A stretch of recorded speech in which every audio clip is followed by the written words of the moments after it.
welcome to Dykevice. Welcome to our 10th episode. We're not doing any glitz and glam this week. We're going back to the basics for the number 10. Okay, I'm doing what made this show the most successful show on PlanetScum.live. Just going back to basics, taking calls, listening to voicemails. A couple desperados during the week left me some voicemails, and I'm happy to help them first. I think this might be the way of the future for the show. I think the voicemail may be more inhibited for you, place, because, again, I'm getting complaints from Bryson that people are afraid to call in, that with the state of the world, they're somehow afraid of me. Now I'm in no mood. Crisp white tea. Yes, thank you so much. Uniqlo, $5 men's. I cut the bottoms off because they're too long on me. And I'm not paying to tailor a t-shirt. Okay, we're going classic. We're taking calls. Okay, speaking of, hit up our line. If you didn't leave us voicemail, you're calling, you're participating to wish me a mazel tov on 10 episodes. I mean, it takes everything out of me to do this. If you even knew what happened to me this week and you think I'm still here, I mean, you'd be amazed. You'd be amazed. 802-427-SCUM. Okay, call us. First, we'll check voicemails on my hotline, 24/7 hotline. Respect the people who use a hotline. I find it very convenient. Bryson, I did check the hotline. And I think we got to redo the voice from the hotline. Maybe we'll play that, and we'll see how that's working for everyone. 702-706-DYKE is the hotline during the week. Okay, look how fast he is. He's really working, from his brother's house all the way there. And then tonight, call 802-427. Okay, should I tell you what happened to me this week? Who's amazed at normal, Robby? I mean, look. See, I'm just doing... Okay, somebody wrote, I need so much help, but I don't want to call in. I don't want to call in, bother others with my troubles. It's not about, that's what this show is. So you're not bothering others. You're bothering me with it because I can bear it. I do this so you don't bother others. I help you. I give you the right advice every time. Who's disagreed with my advice? It's never happened. It's never happened. Okay, you guys, it's actually a serious note for the 10th episode. I wanted to come out giving out cars, but I got profiled this week. I am staying in a very Republican area, no problem there necessarily. Support the show. There he is on PlanetScum.live. Also, before I tell you what happened to me, our merch is still going. I have all these merches. I just got them back from the shop. By the way, I cut them myself. They only print them on one side, and I do the cutting, okay? So a lot of work, I mean, I do nothing but the cut, is the truth, but I do a great job cutting. This one is cut. I mean, I cut that myself from a full photo, so, I mean, it's not nothing. So the merch is still going. You can DM me for those. The next batch will be going out. It takes about 2 to 3 weeks to get your merch, but it brings people a lot of comfort and joy. Some people have been posting them at the workspace. They have it on the nightstand. Look, my Robby pick is probably displayed on my fridge. I mean, that's you getting up in the morning, you're going to get a glass of orange juice. I mean, you're inspired immediately. So I'm doing what I can. People who don't pick a photo, I send them again my personal fave, which is the number 7. You're seeing an uncut.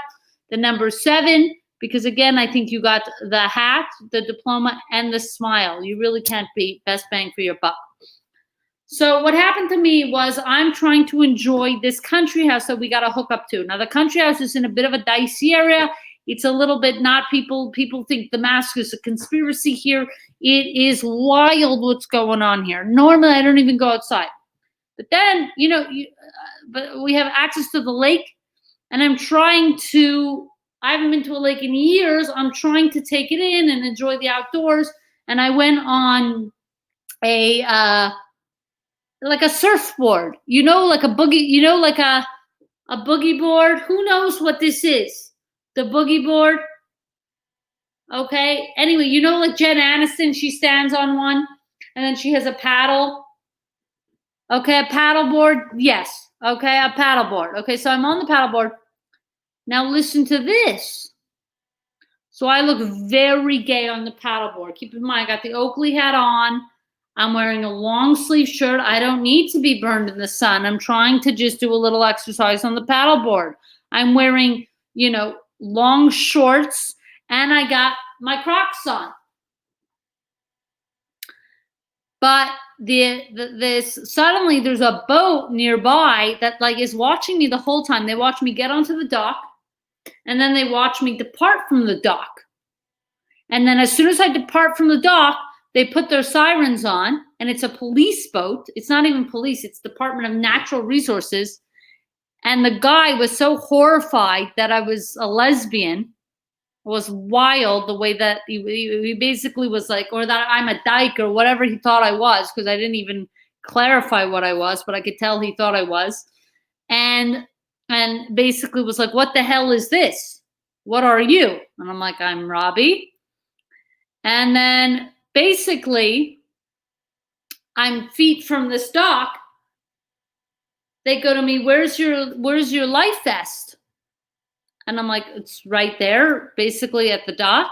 And they're like, well, you can't be on a vessel. We're going to cite you up. Could give you a warning, but lets me know basically that he could give me a warning, but decides to cite me with this violation, not wearing.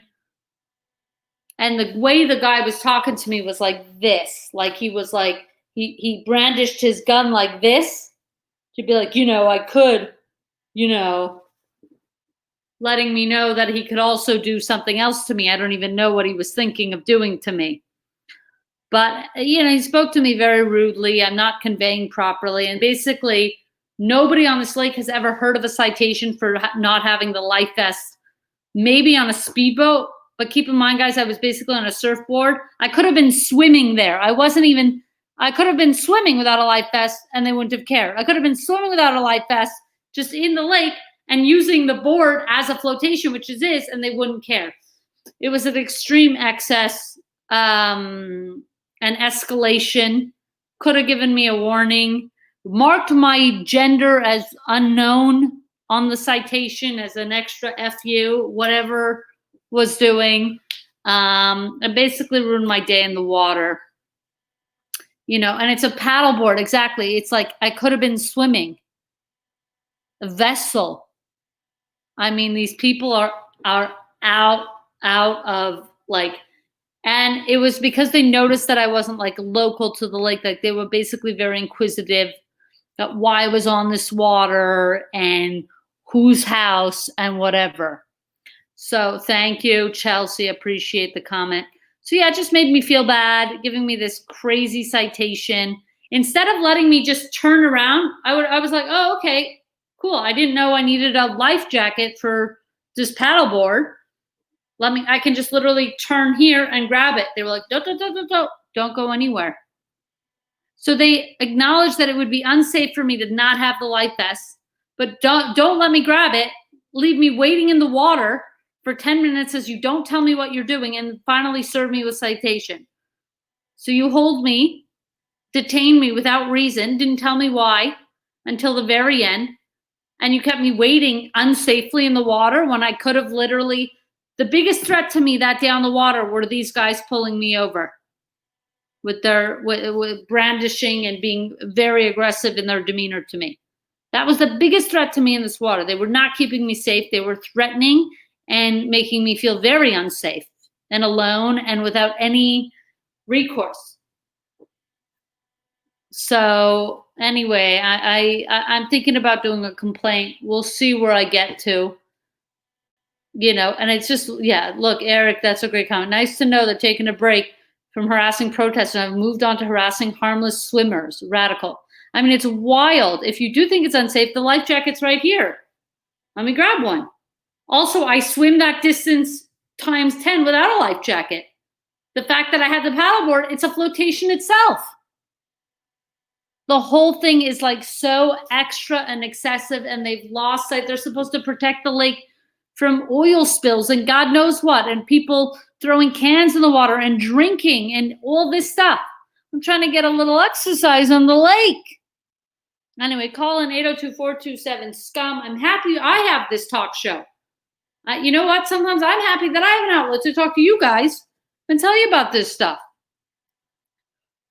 So, Bryson's lax on the comment series are enthralled, but Hexgon 603, cop car nearly killed me on my bike to give me a headphones ticket. They don't care. Yeah, it's like, give a warning too, because the cop also let me know they could give a warning, but decided not to. Why let me know that? Just a bully? Like, what's wrong with you? Anyway, I think I did the housekeeping, Bryce. It was the phone number. Okay. Oh, I also have a question on Instagram. I'm going to answer. The person did not understand the hotline. Let's call the hotline now so people understand how to call during the week. It's 702-706 Dyke. I'm going to call it right now. See if you can hear it, because maybe the message, Bryson, isn't as welcoming. Maybe I ought to get something on there. Okay, let me call again, but on speaker. Oh, it just hung up on me. It's Bryson.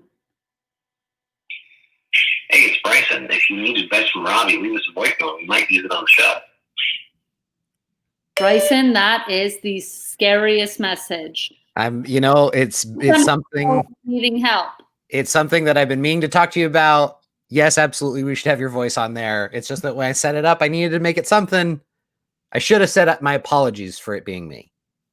Oh my God.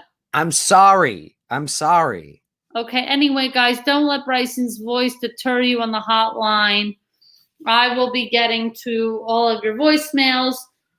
Maybe let's start with a voicemail. Start with a couple voicemails. We'll go to the Instagram. We'll take whatever calls here, and everybody will go to bed after this day. You got it. We've got a couple. You want to go to our first voicemail? Let's do it. And I should say the phone lines are wide open. So if you want to talk to Robby tonight, 802-427-7286. The least you can do is give me a mazel tov on 10 episodes. It's a great idea. And then you could, or something fun. Why don't you do something? Why don't you tell me about something new you got? I know people are ordering online. People are asking for a bathroom update. We're not doing that. We're doing voicemails. All right. Here's our first voicemail, Robby. Okay, let's do it. Hi, Robby. This is Stella from the Planet Scum Discord. I need some advice about how to look good as a man if you're at a slightly heavier weight. I am a gentleman who, I'm not morbidly obese, but I am a little on the short side, and I've been feeling kind of insecure about it pretty much all my life. I don't know how to look good while doing this. So if I could get some advice on that, that would be really dope. Thank you. Okay, you've come to the right place. Who was that? I didn't catch the name, but also could be anonymous. Thank you for that voicemail. You've actually come to the right place, because I used to help out.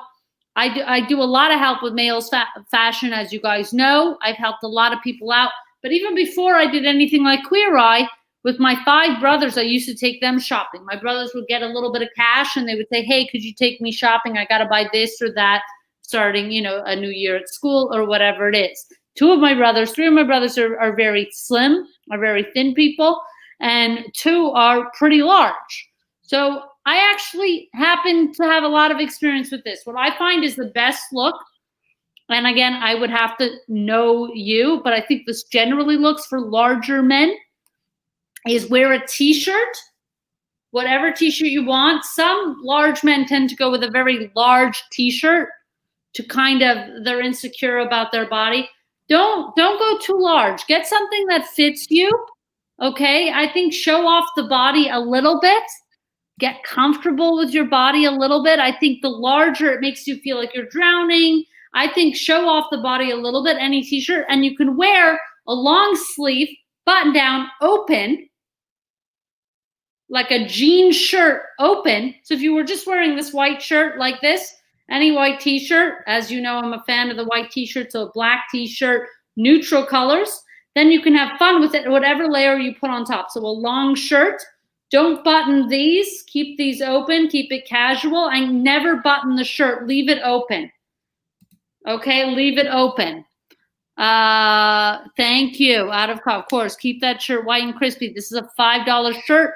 Uniqlo's a great place. Sometimes they do up to 4XL. There's a lot of stores that do up to 4XL. Also, Old Navy has really great basics that are in very plus sizes. So I'm not sure how big you are, but you'll find what you need in terms of basics at a store like Old Navy. But the other thing is where you have the fun, and again, don't go too big on the shirt. Get a shirt that fits. It should fit how my shirt fits me.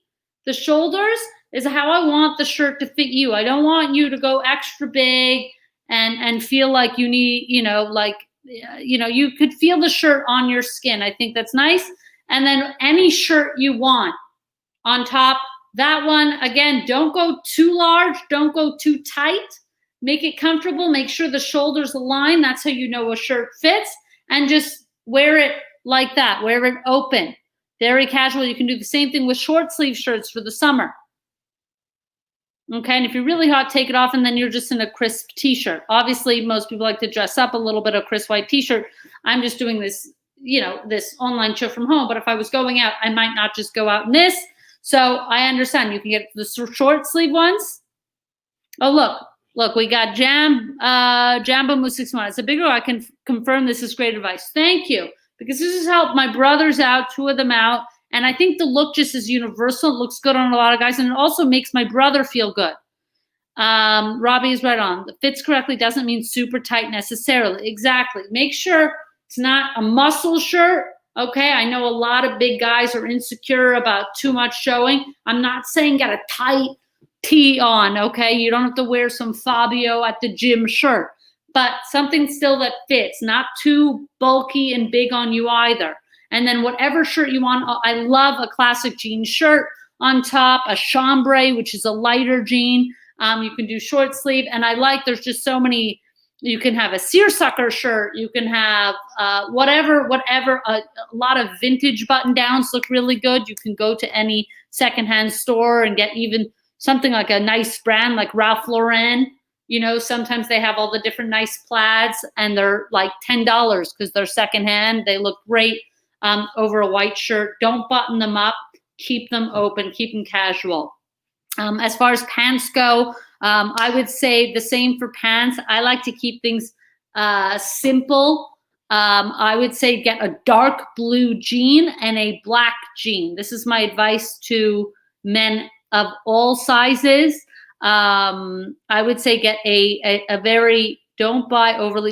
buy pants. Again, my advice is going to be, again, to fit. Okay, make sure the wide leg is not there. Some of you bigger guys are doing wide leg thinking that's the moves. You can do a more fitted jean. Even as a larger guy, I think anything that fits you is going to look better. I'm a small dyke who likes to wear boys things. And so it's difficult for me because I don't fit into men's because I'm so much smaller. So fit is everything to me. I really take fit very seriously. And anytime I find something that fits me, even if it's not my direct style, it works a lot better for me than something that's my exact style but doesn't fit me. I'll go over the thing that fits me. Even if it has something on it that I don't love, the fit is number one. So larger men, don't be afraid of a more tailored pant, of a slimmer pant. You don't have to go skinny jean. Do not go skinny jean either. Okay, but it can fit a more fitted pants. A slim fit on a large guy also looks great. Slim or regular fit. Don't go wide fit. That's my advice. Don't go skinny jean. Don't go wide fit. Do a slim or a regular fit. Okay, and I would say get a solid dark blue pair of jeans. Nothing with the jean that is fading or anything like that. It should be a solid color. And you don't have to get a brand name like Levi's. Levi's, I find the fit is very hit or miss. Their waist, it's not great if your sizes aren't perfect, in my opinion. I've had a lot of struggles with Levi's, but I do like the look of them. I have found good basic jeans. Again, I'm going to say Uniqlo, but I know that Old Navy has some great basic jeans. You don't have to spend a lot. Just make sure they're one uniform color. I don't like the faded on the thigh here that people do. It's like faded here and then darker on the side. Just make sure it's dark all the way. Dark blue pair and a black pair for date night. Okay, because if you're out with friends or whatever, you put on the blue pair, a white shirt, whatever shirt you want over. I don't even care what it is. It could be plaid. It could be jean. You're out. Date night, you switch those plans black, same on top. You're ready to go. Here we go. Uniqlo is tricky for bigger guys who aren't super tall because a lot doesn't quite fit right. Yeah, I'm not tall. I cut everything from Uniqlo. So that's the other thing too, is I do shorten everything, but I justify it because the prices are so good. So I do a little tailoring on something. If I buy jeans, like I have selvage jeans, which is a real denim jean from them, they were 29 bucks. So I paid $12 to have them shortened. Now, if I buy Levi's jeans, which are like $100, I would feel, though they do tailoring at the store sometimes, I think, I would feel strange spending even more to have them tailored. So no matter what, I'm typically for pants, I'm always shortening because I'm not a regular size. But here we go. Uniqlo jeans fit great on me, but the crotch always blows out after 6 months. But they're 29 bucks. So it is what it is. You know what I mean? And you can get, maybe you can go through a pair or two in a year, which would be a pretty good bang for your buck, I think. So that's my advice to you on bigger guys. Just keep it simple. Fit is as important to you as anybody else. Don't oversize it. And that's my advice. Great call. Great voicemail. Okay, I'm going to do the Instagram one. Who left me? I think I screenshotted it. So we'll have to see here if I even took it. Oh, continue. How do I get to it now? It's going to take me a sec. Albums. Screenshots. Here we go. I got it. Okay, I have Levi's plus size that are comfy and stretchy. Okay, somebody likes Levi's. Again, a little expensive. I'm always wary of that. Feel much better about high-priced jeans if the money actually went to the person. Yep, I agree with that. I agree. There's a lot, there's a lot of shadiness. I'm lanky, but with relatively wide hips. Good for carrying boxes and babies. Got pen. What is it? Good for carrying boxes and babies. Not good for pants. Waist to leg ratios. Yeah, it's tough. With pants, I would say try and get the best that fit at the waist. Okay, and the leg, if the leg width is what you want, it's not, again, a skinny, and it's not a wide, it's good, then I would buy those pants and I would feel I wouldn't worry to tailor them. I would shorten them. Okay, I would look at the waist and the width of the pant. Anything else can be fixed for cheap. And for jeans, it's tough for everyone. Jeans is really not a one size fits all. So the closer you can get, for the price, I kind of justify. I don't like buying expensive jeans if I can't get very close because then I have to tailor on top of it, and that's double dipping. And these jean companies, they want you to double dip. If I'm spending $100 on a jean, you better believe I'm walking out in them. Okay, you know what I like to do when I get new shoes? I like to walk out in them. I'm a walkout type of person. I love getting new shoes. I barely get new shoes. And when I get them at the store, I go, could you put my old shoes in the box? Can I walk out in these shoes today? Nothing feels better. Okay. Submitting the question for Dykevice tonight here because I might not get off from work in time. This is what the hotline is for. I'm telling you, if you don't get off work in time, you call 702-706-DYKE and we will take your call. Okay, I give all kinds of advice. You just heard excellent fashion advice. You're not getting this anywhere. Financial tips. I know you guys are scared. You're embarrassed. I have hot tips during these times. I'm getting top surgery in September after being on wait list for 2 years, and I'm extremely scared about the pain and horribleness of the recovery process. I went to my pre-op and fainted when they were talking about the medical details. I'm so thankful I'm getting the surgery, but whenever I talk about being scared of the actual medical stuff, people think I'm second guessing, which I'm not. I'm just like nervous. Anyway, advice on dealing with all that? Thank you. Boy, do I ever. So she went to a okay. Well, I don't know the pronouns. I think I know the pronouns, but we'll do they, them just in case. I think they're she, her, but we will do they, them just in case. Okay, extremely scared about the pain, horribleness of the recovery process. Yeah, I mean, and then people, okay, so people think, first of all, it's okay. Here's the whole thing with top surgery. It's okay for people. Everybody knows that I got top surgery. Okay, it came out pretty well for me, and it's the best thing I ever did. That said, people judging you about maybe you're second guessing, it's like, yeah, first of all, you're allowed to second guess. So sure, it's not a bad thing to second guess all you want. Even when you're doing the right thing, you might second guess doing the right thing. That happens all the time. Okay, so that's the first thing. And being scared about all the medical stuff is accurate. This is a surgery. This is a surgery. It's extremely scary. You are going under. You know what I was most scared of with the surgery? The anesthesia. Because I think that's where you have the most possibility for risk. The anesthesiologist is basically putting you out or not. Now, I don't need a Joan Rivers happening. Joan Rivers was put under, and then, oh, God knows, they weren't looking at the monitor and not monitoring.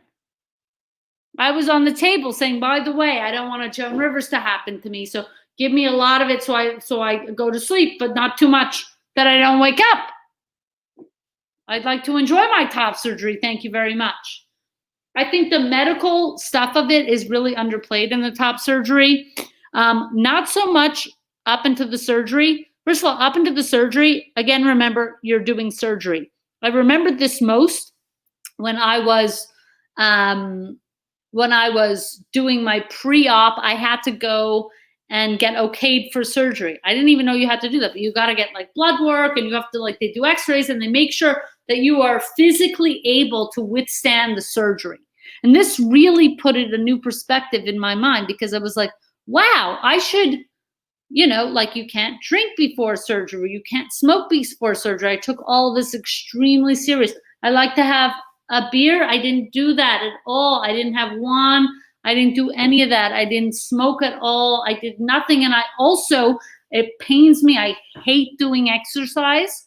It takes everything out of me to do exercise. The only exercise I've ever enjoyed is climbing, but the climbing gyms have been closed. I haven't been able to do them. And without climbing, I really don't do any exercise, which obviously is terrible. I was trying to paddle, and you saw what happened there. So that's out. Now, I started doing running a few weeks before. I started trying to get my body as fit as possible, because it hit me that I'm going through surgery. My body is going to need to be in the best shape it can be to fight this thing or to recover from this thing. Because no matter what, how good it mentally makes you feel, your body is going through a trauma.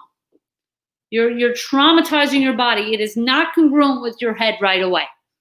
So your body is now focused on just healing the wounds it sees. So I wanted to put it in the best shape for that. So I think these are totally valid concerns. Have them, have second guesses. Of course, I had so many second guesses. I was terrified of surgery. And the biggest thing that people told me about that I really resent with second guessing is this idea that, well, you know, because you can't go back.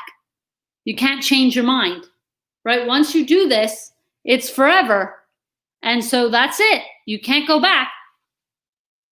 Well, I can't go back either way. I don't understand that logic. I think I've explained this to you guys before, but I can't go back. If I kept my tits and I didn't get top surgery, I can't go back. I'd have tits. I can't have top surgery without having top surgery. So I would regret not having top surgery. I can't go back to having top surgery. And then if I cut my tits off and I have top surgery, I can't go back to having tits. The only thing I know in these two scenarios, and I've said this before, is that with tits, of those two scenarios, with tits, I know I didn't enjoy that. So if I get top surgery and I cut them off and I still don't enjoy it, okay, we're back to where we were. Both I didn't enjoy.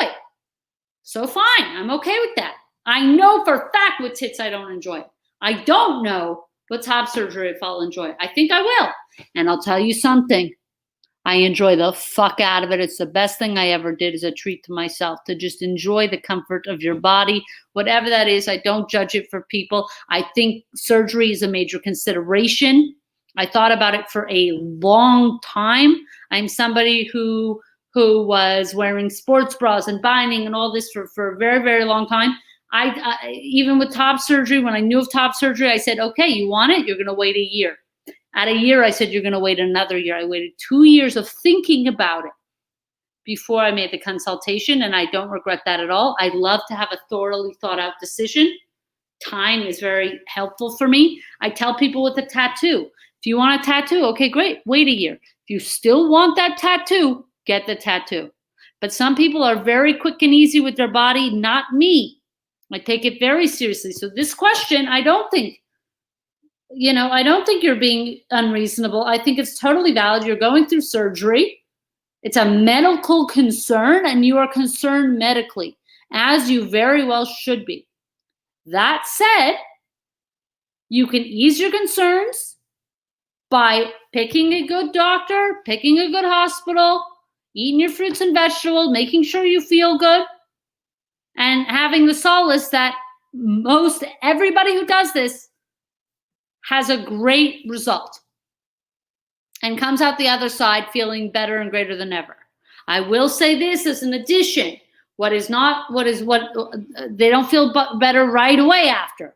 The immediate week after top surgery was horrific.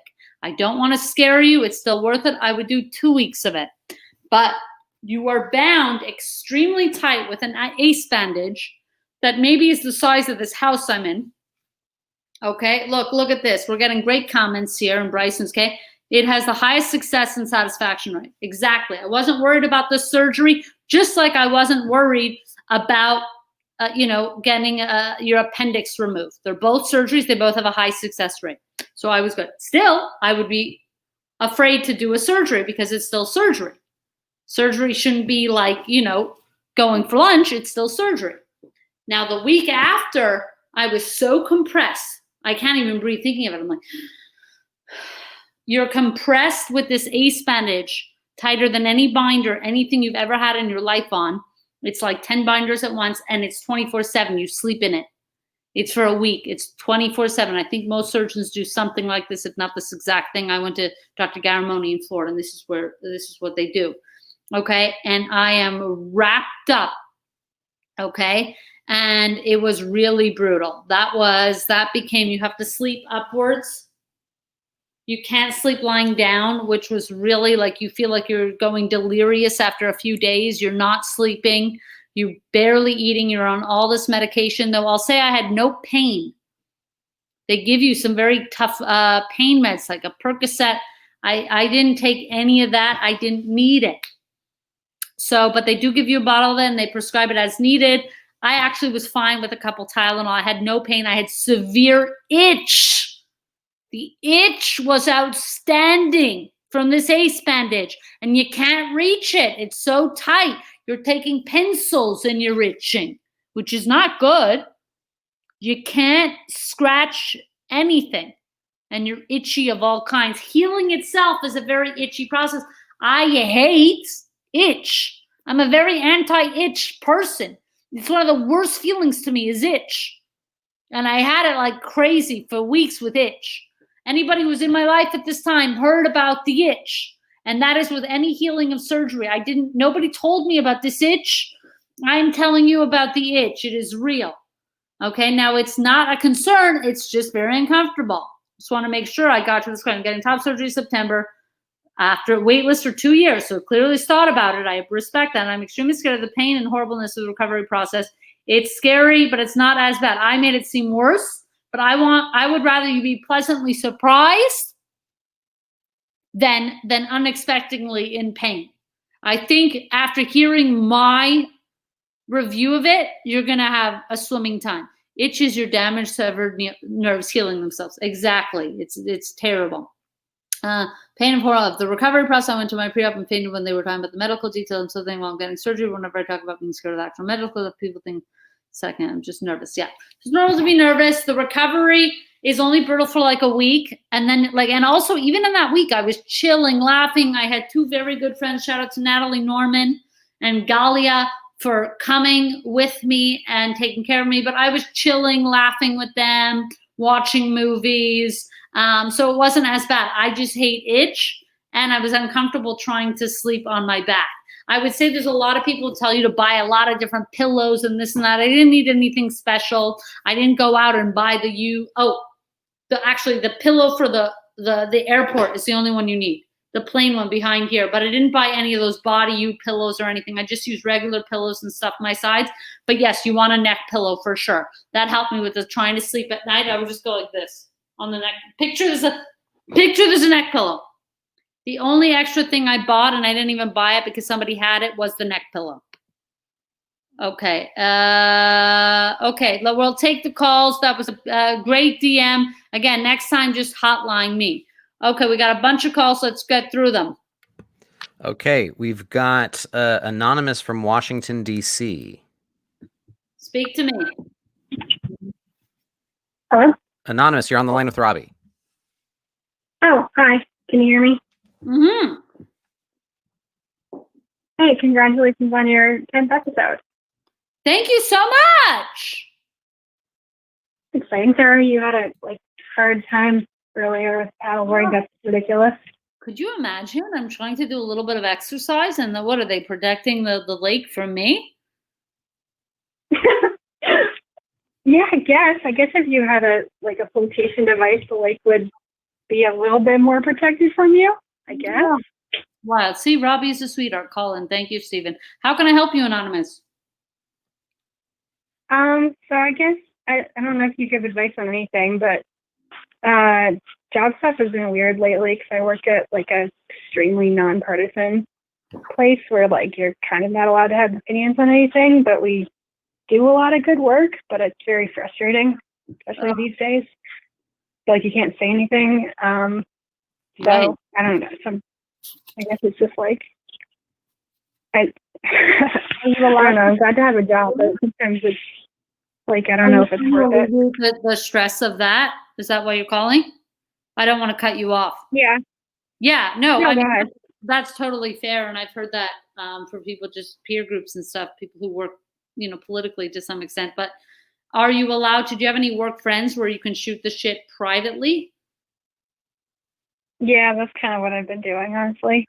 That's honestly the only recourse I can think of right now is if you work at a job where you're not allowed to say anything or you risk your job, which is obviously shit, is just having those great, having one person, one or two people that you can as soon as work's out, you guys, go for a walk and shoot the shit and get it all out. You know what I mean? There's nothing like a great after work sesh or a lunch sesh or 5 minutes and just shit talking the shit out of the shit with somebody who gets everything you're talking about. I find it very cathartic myself, and I think it's incredibly important. So hopefully you can do that. And then otherwise just keep your head down at work, and try and realize that, it'll be over soon. Work, that is, if it's really brutal. Is the job itself okay? Yeah, for the most part.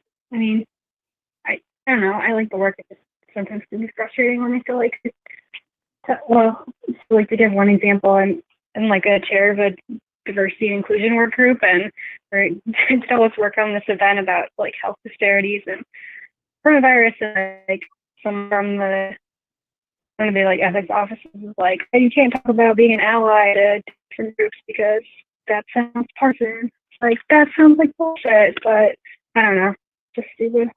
It sounds like fucking bullshit is what that sounds like. You can't talk about being an ally because that's part of it. Yeah, I mean, that sounds like, especially it sounds like they're asking you to do a job that's that you're part of some, you know what I mean? It's supposed to be actually an inclusive group. It sounds like what you're trying to do, and they're asking you not to do it in a way that makes sense. That's always infuriating. Obviously, a lot of jobs ask you for things that are impossible all the time. I remember that. I remember working in small sales jobs, and they'd be you have to hit that. I'd be even if we sold everything in the store, we wouldn't hit that. So, we're literally being told to do impossible things. That's super frustrating. Again, if there is an outlet, that you can chat to somebody even during the day, unless your chat is monitored, but even texting on your phone, no, you can't do that a lot, but even on a break or something like that, even sending one text on a break, oh, that was something else, or even in passing by the cafeteria or the lunchroom or whatever it is, the coffee stand, just like, can you, even just having some connection with somebody about how ridiculous the man is might be helpful. So that's my advice to you, Anonymous. Thank you so much for calling in. Yeah, thank you so much. Thank you and good luck. I'm rooting for you. I'm on your side. Just hang in there. All right, are we ready for the next call? Let's do it. All right, we're going to go to Alex from Seattle. Alex, you're on the line with Robby. Somebody asked, do you have a lot of... Hi, Robby. Yes. Hi. How are you, Alex? I am wonderful. I'm sorry that your day has been so difficult. I know. Isn't that crazy that happened? Absolutely. I am really looking forward to future updates when you file a complaint.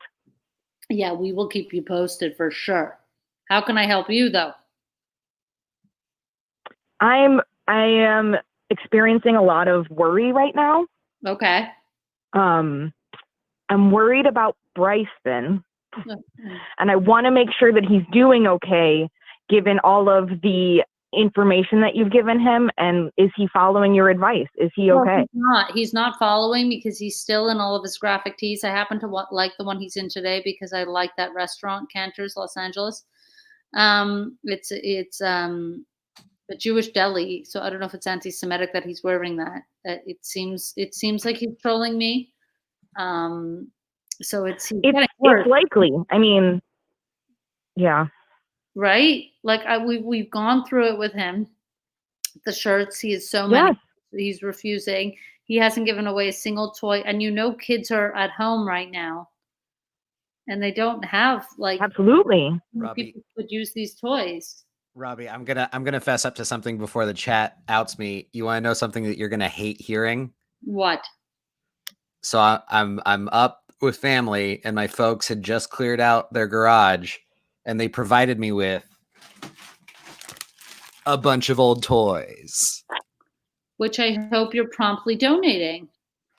You're gonna hate what I'm gonna donate to. This is a bag of Star Wars toys that's gonna go to the George Lucas talk show guys. Well, they better be donating it from them. Patrick Cottner has so many toys himself. He has that exact toy. I've seen it. Wait, bring up that toy bag again. Wait, the one on the bottom. That thing on the bottom, the white thing in the blue. No, what, the R2-D2? Yes, he has that toy. All right, well then he's gonna have another one. Oh, the toys he has a super big one. He's got look, little R2-D2 guy. Don't take them out of the bag, Bryson. Donate them. Okay, you better donate them. Connor already has that R2 thing, and he doesn't need another one. I'll tell you now. Then I'll send it to Connor Ratliff. Connor Ratliff doesn't need it. He's a grown man. I'm trying to help out their show in what little ways I can. I'm trying to take a call from my viewers. Anti-Semitic troll shirt. Yes. Okay, well, Alex, not taking your advice. What a waste. The answer, yeah. And you know what, Alex, you bring up a very good point. Here's the thing. We will be back. We're trying to raise money. Guys, support the show on planetscum.live because we have to get those new glasses. You saw them were $99. And Bryson, we're trying to get up there a few episodes. We'll get him that $99 to buy these glasses. I think they'll really reshape his face. And they might trickle down effect to the rest of what he's wearing. If he has nice glasses on that he's proud of, he might want to look better, you know what I mean, and wear some of his nicer stuff, not just saving for a special occasion. Special occasion is life. Every day is a special occasion. I'm trying to drill this through him. It's like dress for the job you want, not the job you have. Dress for the person you want to date, not yourself. Yeah, believe me, bingo. Tell you who he's dating, and one and two. That's it. Okay, thanks. Can I request a bathroom update, Rob? Yes, as soon as he's escaped to he's refused. He's living at his brother's now. I don't even know what happened to the apartment. He probably let it get so out of hand that when you just it's now overwhelming for him probably to revisit and even clean again. So I'm concerned. But as soon as we get back into that place, if we ever get back in, who knows? Maybe the landlord is there a bathroom at his brother's house? Right. You know what? Maybe we'll do a spot check at the brother's bathroom. That's a I very, wonder what he's done to these poor people's bathroom. okay, Bryson, will you show us the bathroom that you're using at your brother's house? We're concerned. I will not. I will not put their house up for display. What about the bathroom you're using? I'm not gonna impede on their place. Okay, I'm that's not gonna fair. do that. It's probably Get this good. wall. You know, we know that he's ruined their bathroom. It's clear. I have can't not ruined do their. that now. Okay, Bryson, thank you. I'm speaking to some of my loyal. What is Bryson hiding? It's clear. You know, he has probably one of those like grooming bags, but everything's everywhere. His toothpaste doesn't have the cap on it, and the toothbrush itself, the bristles are touching the sink directly. Puts that in his mouth. We know that's what it looks like, and he's got shavings all over his brother's house bathroom, which is no way to treat people who are hosting you. But anyway, thank you for calling, Alex. We will keep you updated with the new Glassvice hit list and see what the new glasses do for him. I appreciate the call. All right, let's go to Thrill House. Thrill House, how are you? Oh, Thrill House. Hi, Robby. Thrill House, did you get the address? I did. I'm going to have to DM you about that. I have further questions, which I won't bother you with in the middle of this stream. Great. Well, we sent you an address. I can get it from that address. That's it. Perfect.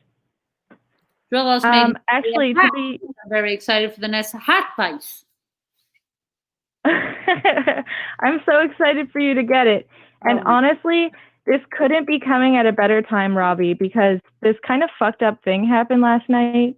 I called in during Planet Scum Live. And when I called in, Gethard said some really nice things about me. He took my call and I cut out while I was saying something. And instead of giving me an opportunity to repeat what I had said, he hung up on me. So then I called back in again and he took my call a second time. He literally hung up on me because I sounded too excited. How do I get Gethard to respect me? First of all, no, look at him now. He's backtracking. First of all, he gave me a compliment today. This is what he does, Thrill House. Gethard wrote here, 10:48 p.m. I love what the show has become so much. Does he? Does he? Then why does he keep stealing money from the show? See, he's one of these people who present focusing on billionaires, that they present super charitable. See, they present as people with the same values as anybody reasonable. Right? Like somebody like a guy like Jeff Bezos presents that, oh, he gave $100 million to this charity. He makes that in a second. It's like you giving a nickel and bragging about it. It's literally the equivalent. Right? And so you think that publicly they're better than they are. This is what Gethard does. He gives me compliments. Robby will be on my side. It was funny. Okay, now he's trying to go back end it so that I side with Gethard. But you know I don't side with the man. I side with my audience. I'm here for you guys. Absolutely. We can take the show, go where we want with it. Okay? And you believe me, if the embezzling doesn't stop on his end, we will. Robby, it was funny, and I know you laughs above feelings. The Rob with, no, I do both. Okay, I'm able to get the laughs with the feelings. How's that, gentlemen? Did you learn a little? You know what? It's wild that he hung up on you. Here you have a voice. Thank you for calling in. I cannot wait to have you back for Hat Vice. Okay, and you know what? Thank you so much. We can laugh without hanging up on our callers. If we want to laugh, I can here and laugh at him for 3 seconds. Like right now, I'm in the Bryson? Bryson? Yes? Show yourself. Oh. Hilarious. I've never seen. He's in his Cantor's troll shirt. Okay, thank you, Bryson. Thrill House, thank you for calling. I'm so sorry. We both face these discriminatory hate crimes, it seems. It's so fucked up, honestly. It's really fucked up. It's really fucked up, guys. Okay, Thrill House, I'm sick to my stomach about this. Thank you for calling. Thanks for your support. Not at all. Okay, let's see. We'll take the last few calls. Okay, we have a bunch of calls and we'll cut it at that. We'll take the next 3 or 4 calls. and call it. My God, she has me in some mood. Robby, I don't recognize this name. Is a Mitchell from Alabama a call that you remember taking before? No. Okay, let's talk to Mitchell from Alabama. Hello. Hi, Mitchell. How are you? I'm doing all right. How are you? Good. Thank you for asking. Right on. So, I work in a job where it's working with other people, kind of a one-sided mentor relationship with a bunch of different other people. I am a sort of surrogate friend for a bunch of different college students. And I have this one student who's going through a pretty rough breakup right now. And that sucks. Everyone's going through breakups and it sucks. But like, I think the only person in his life he can kind of talk to about this sort of stuff. At one point, he called me at like 7 a.m. and I was still asleep, trying to talk about how he was sad, which I try to be sympathetic, but I also need my own kind of personal space. So I was wondering what kind of advice you had about that. Okay, so just to backtrack, these are colleagues or not colleagues? These are just in your friend group? No, this is, well, it's a weird situation because I work with college kids, but I consider them all my friends. But for the sake of discussion, it's a college kid. It's a rising sophomore. College kids, and you're like in an advisory type role, and they can kind of reach out to you if they have issues? Yeah. Right, and they're one-on-one? Yeah. Sometimes we'll have just like weekly meetings with like maybe me and 2 other students, but for the most part, it's just, like you would with your friends, just like calling them up to like, hey, I need to talk to you about something. Right, but you're legal age and they're underage, or they're in college, or what's the deal? What's the age gap? I'm 23, and this guy is a rising sophomore, so he's like 18, 19, something like that. They really can. Not a huge age gap. Yeah. Okay. Great. Yeah. I will say, even though there's not a huge age gap, there is a power gap, and it's okay for you to assert that. Like, here's the whole thing: like, you treat them like friends, like you're friends, but you're not friends. Okay, you're in an advisory role. They should think you're friends, but you should know that you're not friends. That's the role. Yeah. It's a tricky role. They should absolutely think you're friends. You're there as a surrogate friend, a friend with more wisdom, a friend who's been there before, a friend who knows what they're going through. But at the same time, you're not just a friend like anybody else that they met out at the campus bar. Okay? Yeah. So you must be the grown-up in the situation, which obviously they're both grown-ups, but I mean that figuratively. You have to be the grown-up in the situation to know you're not actually friends. It's okay that he thinks you're friends. Sure. You never think you're friends. That way, you can start, maybe you've let the boundaries, especially during these times, maybe it's even more gray. A job like yours, my heart goes out, because maybe it's even more gray now. Because what are work hours? What is the school schedule? Like, I don't even really know that. But you said this person's calling you. Man, I don't even know either. Yeah, say this person's calling you. Yeah. So they're calling you in the middle of the night sometimes? I mean, it's been not like in the middle of the night. I've gotten calls late at night, like around 11:30 midnight. I've gotten calls early in the morning, but never like disrupting my sleep. Only at times like when I should be awake anyway. Do you always pick up? Yeah, this has only happened once or twice, but I'm afraid that if he doesn't, it's rough to say, but if this guy doesn't get over it pretty quick, it might be a pretty regular thing. Right. So if somebody said good advice, thank you. Bryson, it wouldn't kill you to keep a compliment up there long. Everybody knows you. I like compliments. In any event. Yes, I think this guy, so yeah, you want to set a tone now so that you're not getting calls at 11:30. I would say for you, do not pick up a call unless it's a personal call. Anytime after 8 or whatever your cutoff is. It could even be 6 when you're sitting down to dinner. I don't know if even if you have a regular schedule like that, but I would say do not pick up. Okay, do not pick any calls after a certain time that you're comfortable with. Leave that space for your real friends, because again, you know that you're not friends with these people. Okay, they think you're friends, and that's cool. But if you start not picking up calls that are, they'll get to calling you during the day. And in fact, you can return the call when you're comfortable during the day. Say, hey, sorry, I was just sitting down to watch a television show. What'd you call about? Okay, and you can start slowly and calmly setting those boundaries.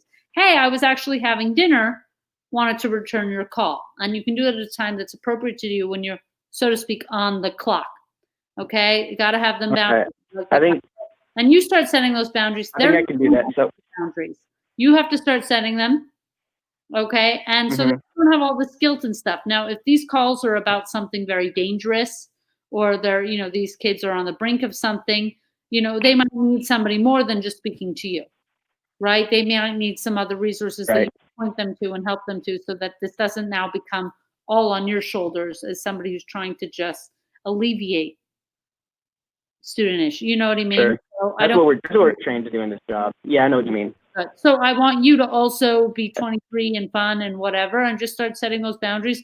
You don't have to do them overtly. You don't have to be feel like you're being mean. Just stop picking up calls after an unreasonable time, and return the call when you feel you're back at work, whatever that may be to you. And that's a totally fair boundary to set, and they'll get the hint of it. And I think it creates more respect, and it again keeps you at the head of the ship, as you know that this is not a regular friendship, even if they think you're best friends to the day you die. Okay. So I know you're trying to get to a couple other calls, so this might be just one sentence thing. But what is some just pretty broad advice you have for being friendly with my students, but not friends with them, if that makes sense? I think it's just that. I think knowing for sure that you're not friends. Setting boundaries. Yeah, setting boundaries like that, taking calls, things that you would do just with friends. I don't know if you guys go out to the pub or the bar together. I wouldn't really do that. I would keep it I would also tailor the conversation to be more student life. That if it's something, thank you, this is such an excellent show, that it's something related to student life where you can help, great. But if it starts to get too much into the romantic or something that's college life that you shouldn't, that you see, as a paid friend, and I don't know if you're paid, but as a hired friend, I should say, this is not appropriate. If you even feel like, this is two friends, that's where your professional judgment comes in. It's like, this is something I would only talk to with my brother or my real friends. Then I would steer clear of that. These compliments coming through our but yeah, I would just, so my advice for that is, the first thing is starting to set a boundary. And I think once you set this first boundary with the calls, setting other boundaries might come easier. I think you have to just get used to setting boundaries before you can more comfortably do that without feeling like you're hurting anybody's feeling. Because the truth is, you're not. You're doing what's best for them and you. A better you is better. Okay. And a better not. Better means, yes, true. Too much, you're not going to be able to give them actually sound advice. You might know too much about something you shouldn't know about. So I would keep it to school. And I know that's a gray area, but keep it as school life oriented as possible. Think about what the goals of these children are, and these college kids are, and try and get them there. If the goal is to graduate on time, if something is really impeding that in a relationship or something like that, maybe that's the time to talk about that. But I wouldn't, if it doesn't relate to student life in any time, I wouldn't just start encouraging these types of conversation. I would veer the conversation elsewhere. If you've handled what you were supposed to talk about, I would say, okay, well, I'm going to run. I've got to speak to another student, but I hope I helped you. Something like that. So I hope I've helped you. And I think these kids are in good hands as you start setting more boundaries. I think you'll feel better, and it's just better for everybody. All right, we ready for our next Robby call? Hoffman, thank you. Let's go to Ring Capacity from Seattle. Great. Guys, the hotline, we still have voicemails. I don't know if I'll be able to get to all of them right now, but we're taking voicemails. Voicemail system is up and running. Unfortunately, you'll hear Bryson's voice. I'm going to get to doing the recording. You never even asked me if I could do the recording. We'll work on that this week. Silencing women. Gethard's hanging up on women, calling, and then Bryson's not even letting me use my own hotline. I didn't even know it was an option. I have to call the number to myself to see if it's up and running, and I hear Bryson. It's very jarring. It's the host of this show. But leave us a voicemail through the week. They're really effective. Somebody was very vulnerable on the voicemail talking about fashion. I think it's a space where you can get really deep with me. Okay? And you don't have to be scared. All of this bullshit about you're scared to tell Robby. I've been nothing but helpful. What's the scared? But if you are, I think it's a place you can be really vulnerable on the voicemail. So call the hotline. We will get to your calls. Okay, let's take the next call. Let's get through these calls. Let's do it. We're on a roll tonight. Ring capacity, you're on with Robby. Ring, how are you? I'm good, thank you. Thank you for 10 amazing shows, by the way. Oh my God, thanks for joining us. How can I help you? Or even if it's just a compliment, I'm here for it. It is actually. I called in on the first show, told you that I hadn't dated in 15 years. Right. And you gave me some advice, primarily on grooming. Right. And I just want to thank you for that. I've been on top of it since then. I never see another human being right now, but regardless, I've been staying on top of that. I've started exercising, switched to a mostly plant-based diet, stopped smoking weed, a few other things. And I really think your show kind of gave me that final push I needed. Oh my God, ring capacity. What? Like, I mean, what a compliment. Thank you. What an endorsement of Dykevice. You know, I'm happy that you feel better. We're getting these follow-ups. I feel like it's like Oprah with the OWN Network. You know, when she does like 20 years later, where are they? Like we're like 10 episodes in from like, where are they now? You're grooming, you're grooming, which is huge. And I know a lot of us are feeling like we might never see another person again, but we will. And who's going to be prepared then? You. And you're exercising, which is good whether you see somebody or don't. It's for you. You just sound better, ring capacity. You sound better about yourself, which when we are able to meet people again normally at normal speeds, you'll just be a better you. I don't even want them I'm glad you who you were because you weren't as happy about yourself. I mean, I'd be fine with that. But I think it's just like the better you feel, the better it is to meet someone. You know, but yes, exactly. Annika, this is so uplifting. Annika has changed her profile picture to her hat, which I appreciate. It looks amazing on you. A bunch of people messaged me about the hat. I forget what the name of the hat, but put it in the comments because I'm going to be sharing this success. But yes, wow. I mean, ring capacity, I'm so glad to hear this. I'm happy the grooming is going well. I feel like it's a really daunting thing for grooming, especially like a lot of people who've never groomed before. They think it's like, it's easy once you get into it, and it's just about self-care, which I know is such a fancy schmancy thing to be throwing out self-care and this and that, but it really makes a difference in how you feel. And then it's domino affecting to other self-care. You're exercising, you're doing that. I could learn for that. I could stand to exercise more, especially in these times. So I am really excited, especially for you, ring capacity, when this whole shit show is over, to see who you do meet on your terms, not because you feel like you have to meet anyone. You feel good as you are. So I'd rather you meeting somebody as a compliment versus you feeling like you need to meet somebody for something. You called in here, you were like, hey, if it happens, it happens. If it doesn't. It's exactly the attitude I love. You know, I mean, it's the first time in 15 years I've wanted to, whether or not I do or not, you know. And now you will. It's happens, always when you don't want. So it's like whether you do or not. It's the first time in 15 years you've taken it seriously. Yeah. It's been, I mean, you know, weirdly, it's a new thing. Last time I called in, you said I sounded broken when you thought I got disconnected. When I rewatched, it's like, oh, wow, I do. This feels like, you know, we rescued a kid, and not to give myself too much credit, we bottle fed it back to life, and it's jumping around. I mean, you know, at this point, I might date you. I mean, come on. I just love how you sound. I think it will absolutely happen because of course it will, but that wasn't even the point of this thing. The thing was always this, like what I tell Bryson, and I would never insult you by comparing you to Bryson. I hope you know that, ring capacity, but this is what I tell people. The love comes here, and then it's there. That's so secondary. And that ends up coming when you love, you know, it's a lot easier when you love yourself. So I think as you're getting there, you sound fantastic. I can't wait to hear the next update, which I think you won't be alone on. I'm expecting a 2-for-1 call on the next update. I have a good feeling about this one, ring capacity. So do I, for the first time in a long time. Thank you, ring capacity. What a call. My God. All right, we ready for the last call of the night? Okay, let's do the last call. But I mean, first of all, Annika, she posted the ring. Will you grab that link because I do need to send it to somebody? Annika, can you DM it to me in Discord because I can't copy and paste from where it is. Comment right here, Annika. She was. I got, She was but at 5 p.m. StreamYard doesn't let me copy and paste from there. But do you want to go to the next call while I find the hat? Okay, we're going to take this last call.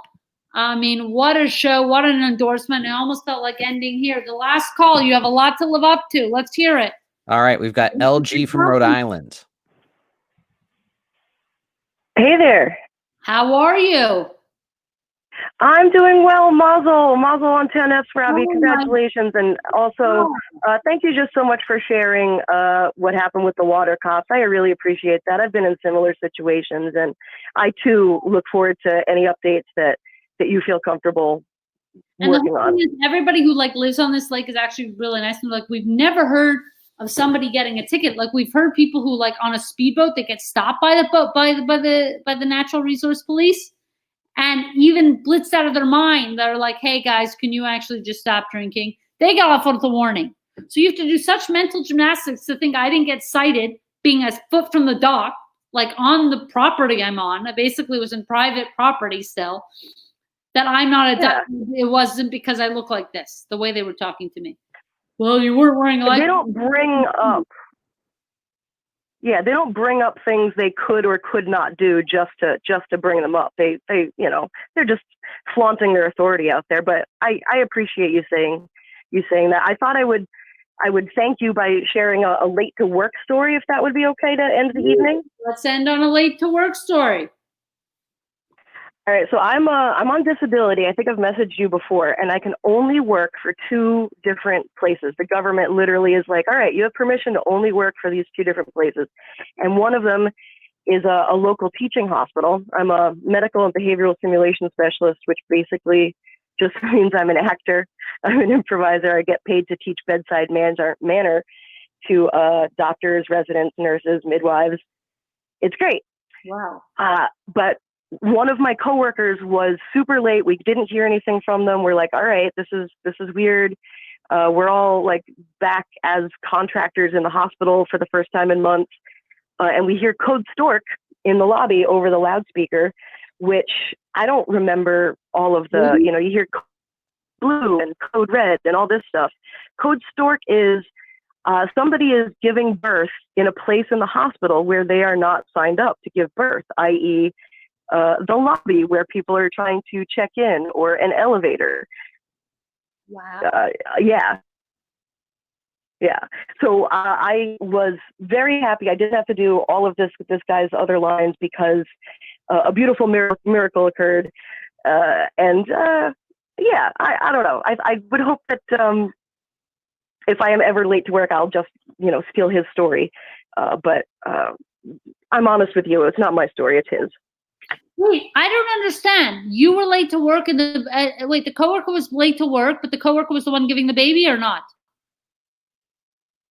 No. So we are all actors and simulation actors, and we work in the teaching hospital. Right. So we did not hear from the 4th actor, and he came downstairs after we heard Code Stork over the loudspeaker, and we're like, oh, you were held up. We heard that, somebody had a baby where they weren't supposed to have a baby. And it's just one of those, Wait, and there was a happy accident, the happier kind. Did they have the baby, or nobody had? They did have the baby. This I can say without violating privacy laws. Mother and baby, happy, healthy, and in a room of their own, recovering. Okay, that's why the coworker was late, Missy. Why can't I understand this? Okay, but the coworker's job was to assist the doctors in the delivery, correct? Nope. We're just actors. We're literally just improvisers. We were there as a teaching function, and so we were doing instead of just doing some. I can't follow this. I think it's because I wasn't okay. You guys are actors to help simulate situations in the hospital. Suddenly you get Code Stork. Yeah. Okay, Code Stork happens to be, is there an actor giving birth, or there's a real person giving birth to someone in the hospital they shouldn't? there is a real person giving birth and in like the middle of a public area. Why was the actor late? What was the actor doing during the real person giving birth? He was trying to get through the security line. Security is pretty tight at this particular hospital, which is good. It's a teaching hospital. It's a woman and children's hospital specifically. So his job that morning was to try and see if the security lax when a situation is thrown out of water like this. No, but funny you say that. There is a scenario that gets run like that.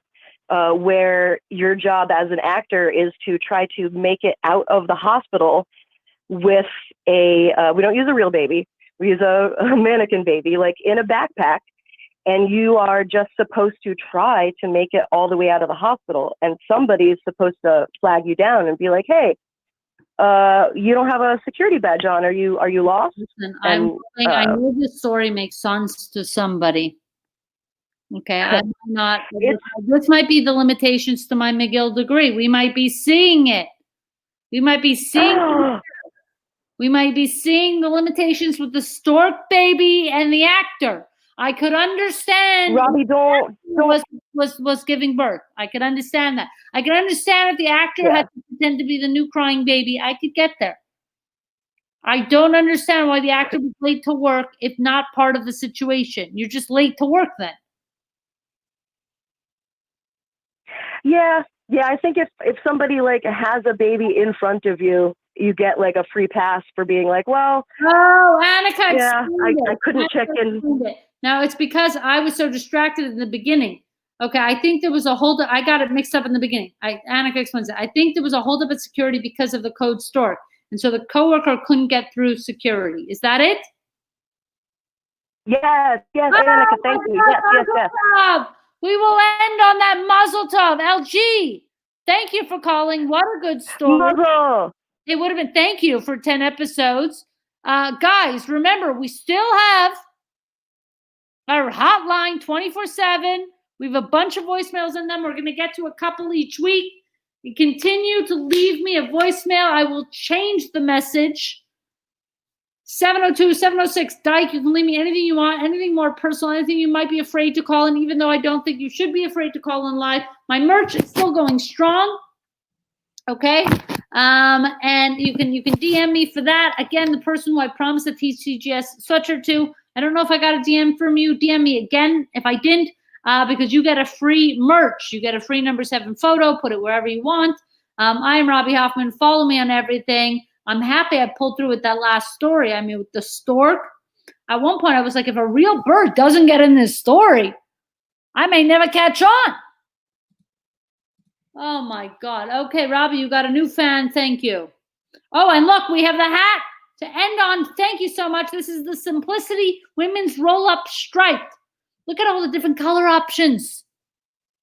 Look at all the color options. I will be sending this hat to a couple of my friends. Thank you guys for joining us. We will be back with a whole episode of Hatvice at some point when I get my hat, which is en route to me, along with the merch that's en route to you. Thank you. I'm Robby Hoffman. We'll see you next week.